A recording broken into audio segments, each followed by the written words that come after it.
అందరికీ నమస్కారం. Welcome to వీరు వ్లాగ్స్. మేము మా యొక్క చార్ధామ్ యాత్రలో భాగంగా యమునోత్రికి బయలుదేరినాము బస్సులో మా తోటి ప్రయాణికులతో కలిసి. యమునోత్రి యాత్ర కష్టతరమైనటువంటి యాత్ర. ఇది యమునా నదికి జన్మస్థలం.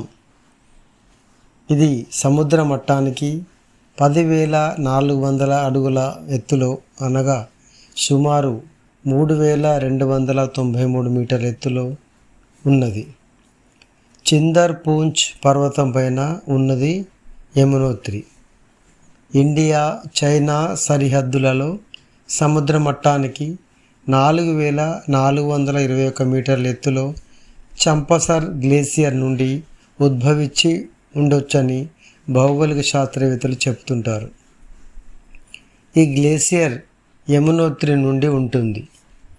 మంచు కొండలలో ఈ ప్రదేశంలో వేడి నీటితో కూడిన బుగ్గలు లేదా ఊటలు ఉండడం ఆశ్చర్యానికి గురిచేస్తుంది.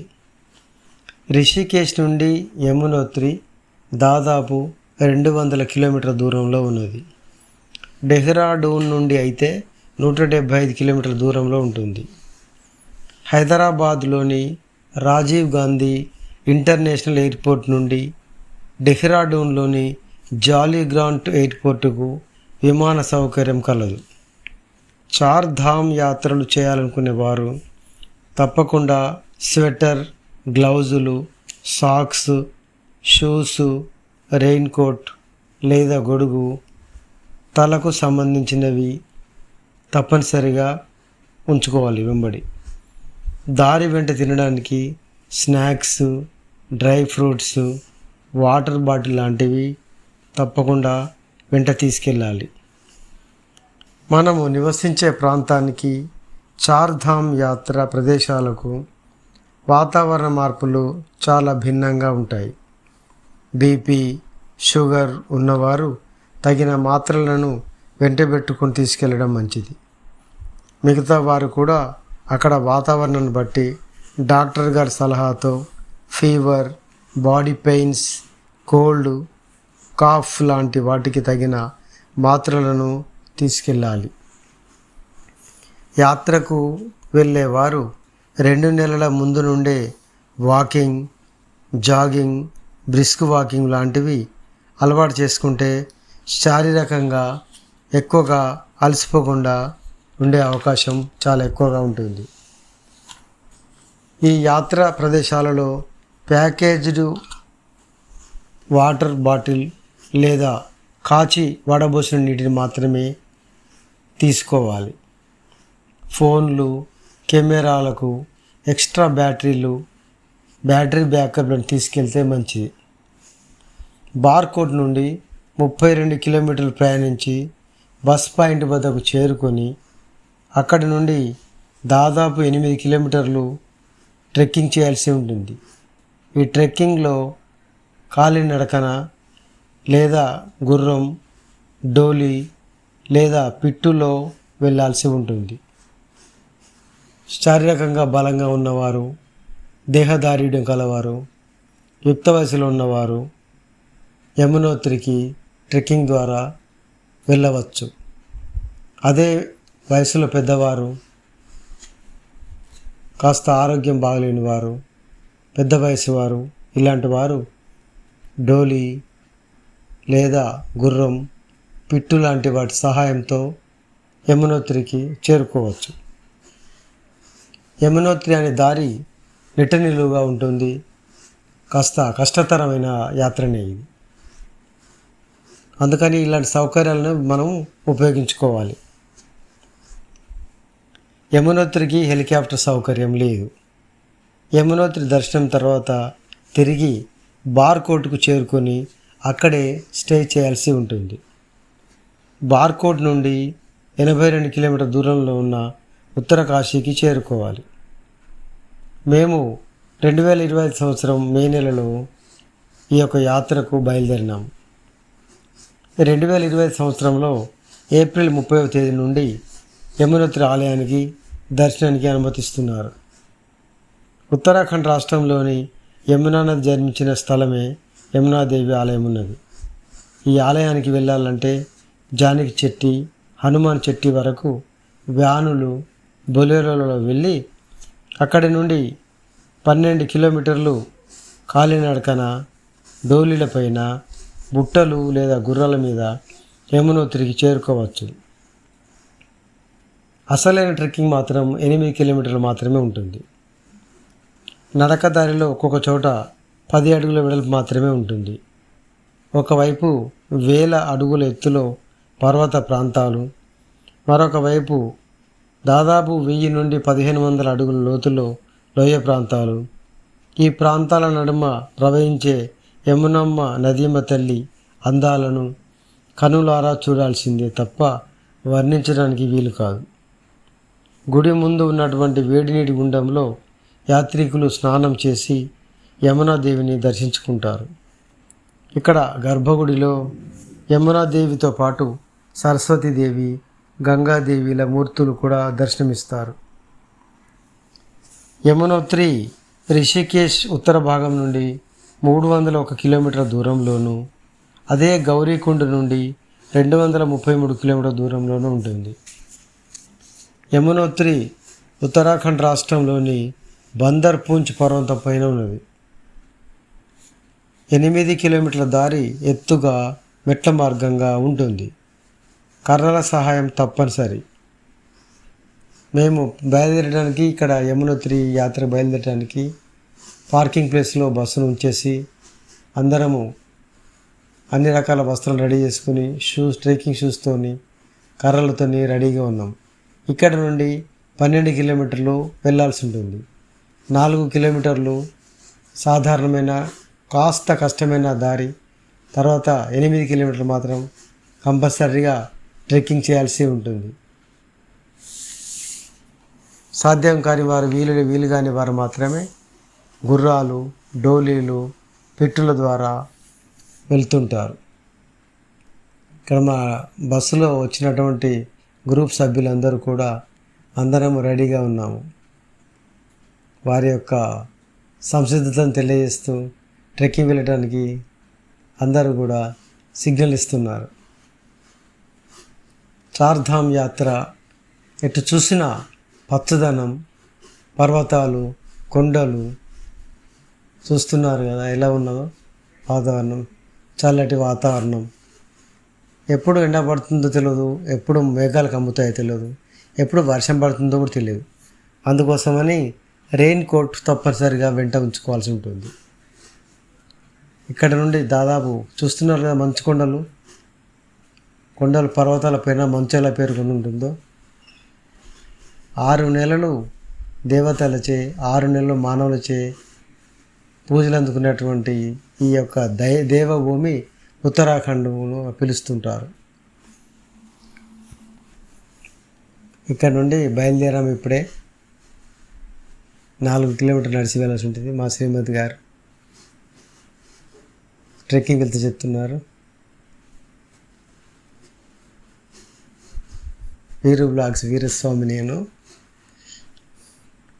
అందరినీ హుషారు చేస్తూ ట్రెక్కింగ్కు బయలుదేరుతున్నాము. ఈ ప్రాంతం అంతా చూస్తారు కదా, సౌకర్యాల విషయంలో ఎలాంటి లోటుపాట్లు కూడా ఉండవు. లాడ్జింగ్లు, వసతి సౌకర్యాలు ఉత్తరాఖండ్ రాష్ట్రం మొత్తం కూడా చాలా ఎక్కువ మొత్తంలో ఉంటాయి. కాస్త ధర అటు ఇటుగా ఉన్న సౌకర్యాలు మాత్రం తప్పనిసరిగా దొరుకుతాయి. యమునోత్రి ట్రెక్కింగ్ విషయంలో కూడా మనం వెళ్తున్న దారి ఎత్తు మార్గం ఉంది కాబట్టి ఆహార పదార్థాలు, త్రాగునీరు కాస్త ధర అధికంగానే ఉంటుంది. ఎందుకంటే వారు కూడా అంత ఎత్తు వరకు తీసుకొచ్చి రావాలి కదా. దారి పొడుగున మ్యాగీ, నూడిల్స్, బిస్కెట్స్, టీ అమ్ముతుంటారు. దారి పొడుగున వెళ్ళేటప్పుడు మంచు కొండలను చూస్తూ ఆనందిస్తూ ఆస్వాదిస్తూ వెళితే యాత్ర ఆనందంగానే సాగుతుంది. యమునా మాత గురించి చెప్పాలంటే ఇక్కడ యమునాదేవి ట్రెక్కింగ్ బయలుదేరే ముందు ద్వారం ప్రారంభ మార్గము. ఇక్కడ వారి యొక్క ఈ నగర తోరణం కాడికి వచ్చినాం. ఇప్పుడు యమునోత్రిలో యాత్రలో ఇప్పుడు అందరము భూపాలపల్లి నుండి మన అమ్మవారి యొక్క తోరణం ఉంటాయి కదా, తోరణము, ఆ తోరణం వరకు దాన్ని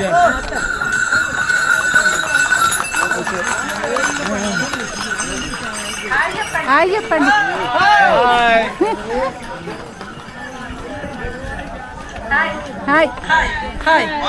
మాతా యమునాజీకి మాతా జై.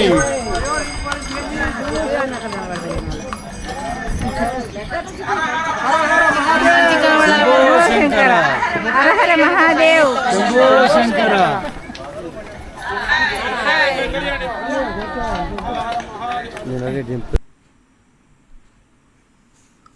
యమునా మాత గురించి చెప్పాలంటే యమునా మాత సూర్యదేవుని పుత్రిక. శ్రీ ఆది శంకరాచార్యుల వారి మాట ప్రకారం చార్ధామ్ యాత్ర అనేది హిందువులు అనేవారు ప్రతి ఒక్కరూ తమ జీవితంలో ఒకసారైనా యాత్ర చేయాలని చెప్పడం జరిగింది. ఇక్కడ ఈ యాత్రలో ప్రయాణికుల యొక్క అభిప్రాయాలు తెలుసుకుంటున్నాము. అందులో భాగంగా ఒక ఆంధ్రప్రదేశ్ చెందిన వారు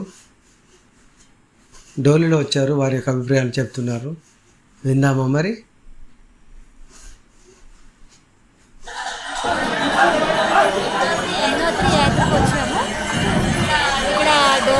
డోలీలో వచ్చాము. డోలీకి 9,000 తీసుకుంటున్నారు. కానీ చాలా కష్టపడుతున్నారు. 600 అక్కడ ట్యాక్స్, ఇక్కడ 200 తినడానికి ఇచ్చాము. రాను పోను దర్శనం కూడా వాళ్ళే చేయిస్తారు. 2.5 hours 2.5 hours పడుతుంది.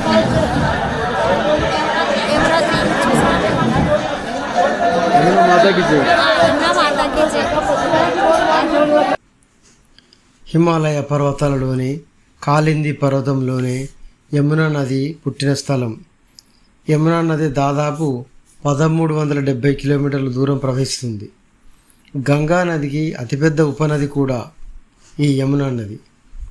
యమునా నది గంగా నది ఎడమవైపున జన్మించి కుడివైపున గంగా నదిలో కలిసి ఏకైక ఉపనది.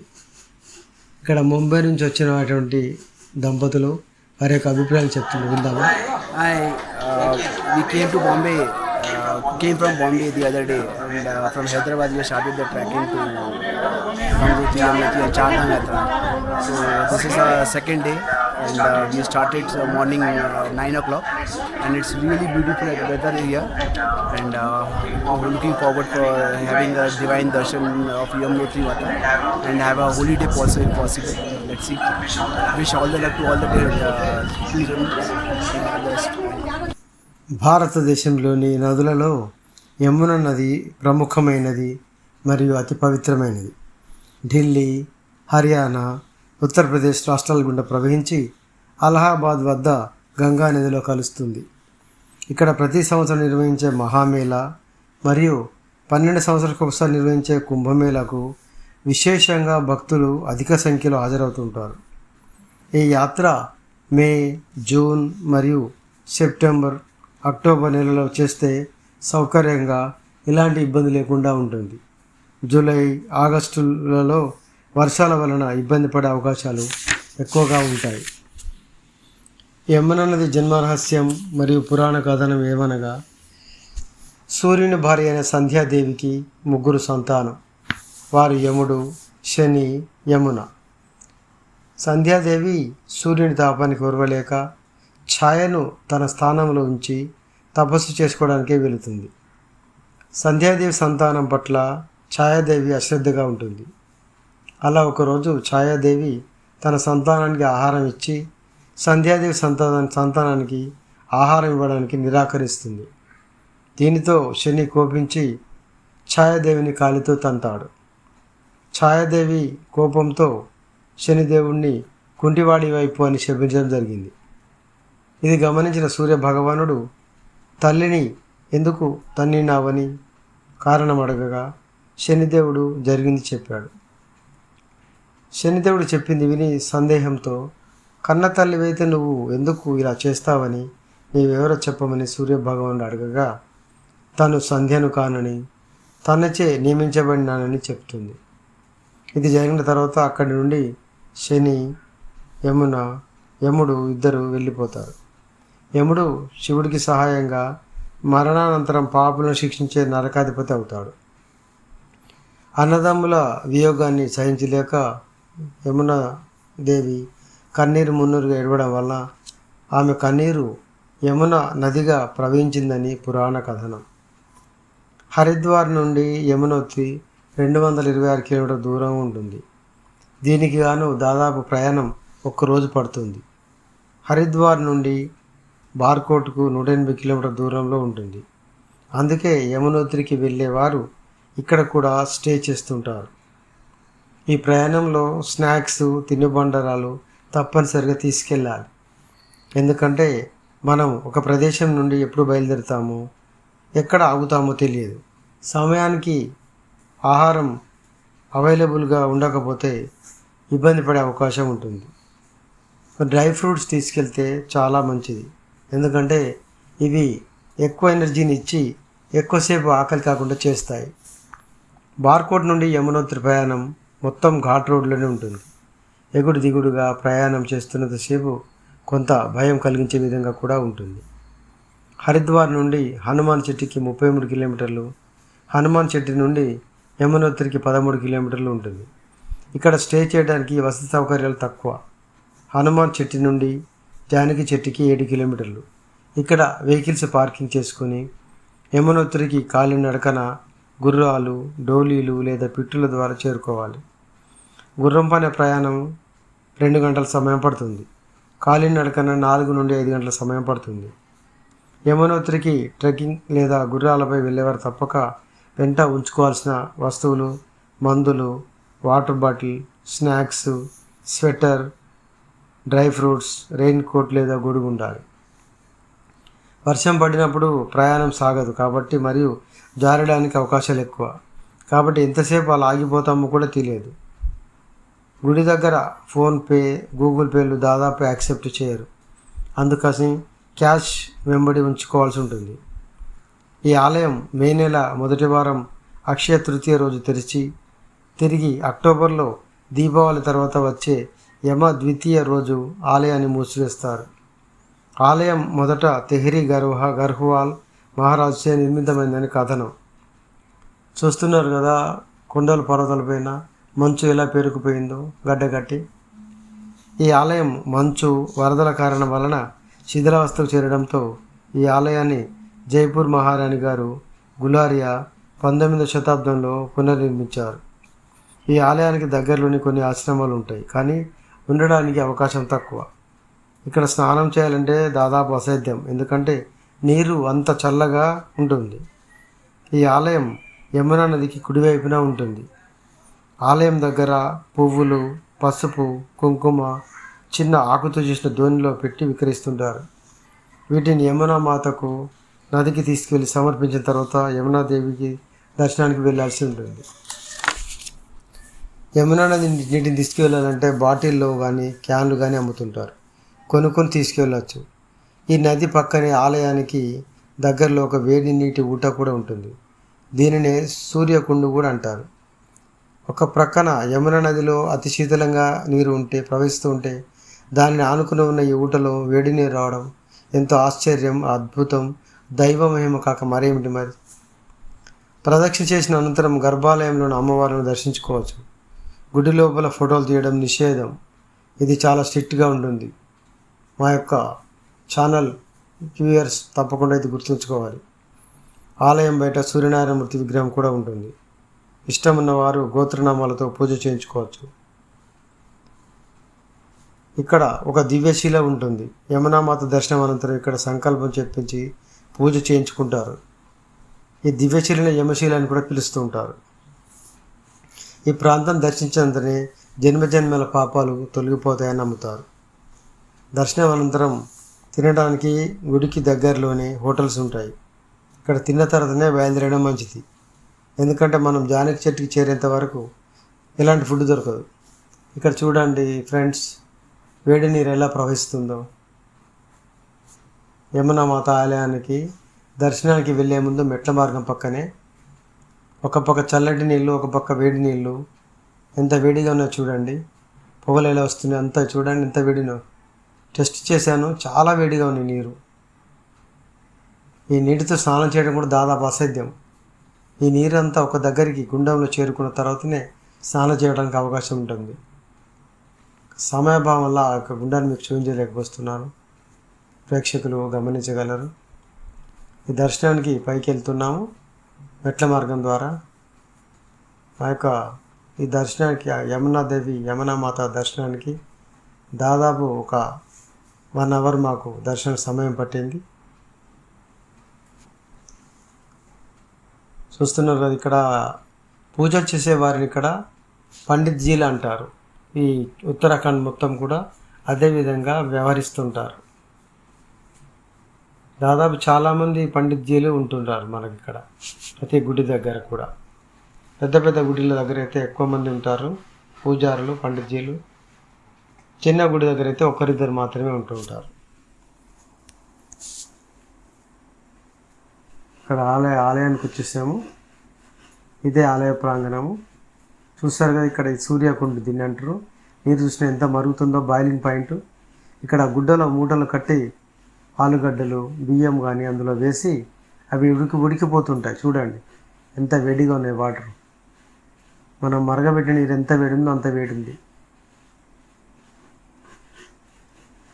ఒక పక్క యమునమ్మ నదిలో చల్లగా చల్లనైన శీతలమైన నీరు, మరొక పక్క నదికి పక్కనే ఇంత వేడి నీటి గుండా ఉండడం ఎంతో ఆశ్చర్యం కాదు.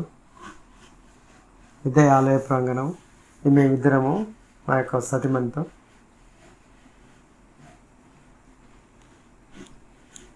ఇది యమునా మాత యొక్క గుడికి వచ్చేసాము. ఈ 4 ధాములలో 4 ధాములలో కూడా మీరు గమనించండి, జై అని ఉంటుంది ముఖ్యమైన ఆలయాలలో. జై మా యమున. ఇక్కడ ఆర్మీ వారు కూడా వారి యొక్క విధులు నిర్వహిస్తున్నారు. మేము 4 ధామ్ యాత్ర చేసినప్పుడు అక్కడ పాకిస్తాన్కు ఇండియాకు వార్ నడుస్తుంది. అయినా కూడా ఎటువంటి ప్రభావం లేదు. 4 ధామ్ యాత్రలో భక్తులు వేలాదిగా లక్షలాదిగా తరలి వస్తున్నారు. కాస్త మేము వచ్చిన సమయంలో కాస్త వర్షం కూడా పడింది. చూస్తున్నారుగా, చినుకులు పడుతున్నాయి, గమనిస్తున్నారుగా. మీరు కూడా తప్పకుండా ఈ యొక్క యాత్రను మీ యొక్క జీవితంలో మీకు వీలు ఉన్నప్పుడు ఒకసారి ప్లాన్ చేసుకుని రావాలని, మీరు కూడా జీవితంలో యొక్క భగవంతుని యొక్క ఆశీర్వాదం పొందాలని మా యొక్క వీరు వ్లాగ్స్ తరఫున ఛానల్ తరఫున కోరుకుంటున్నాము. తప్పకుండా మా యొక్క వీరు వ్లాగ్స్ ఛానల్ సబ్స్క్రైబ్ చేసి మీతోటి 10 మందికి షేర్ చేసి మా యొక్క ఛానల్ను సపోర్ట్గా ఉంటారని కోరుకుంటూ సెలవు తీసుకుంటున్నాను. మరొక మంచి వీడియోలో మీతో కలుస్తాను ఫ్రెండ్స్. అంతవరకు సెలవు మరి.